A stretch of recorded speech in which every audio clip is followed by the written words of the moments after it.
You ask Tiger to calculate. This deals with finding the midpoint between 2 points. The midpoint between the 2 points is negative 27.542. Let's solve it step by step. Plot the 2 points and calculate the midpoint using the formula.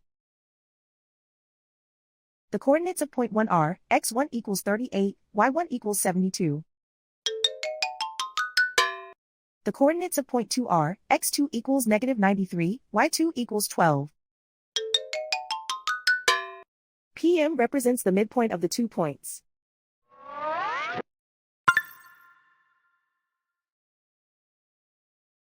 Use the x values in the midpoint formula to find the midpoints x.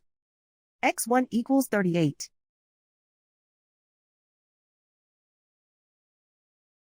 x2 equals negative 93. Simplify the arithmetic.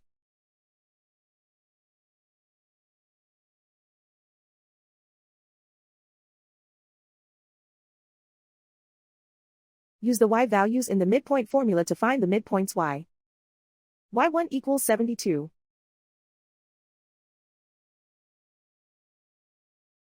y2 equals 12.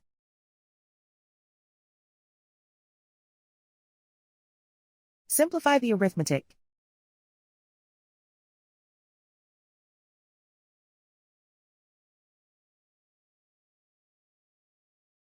And so, the midpoint is negative 27.542.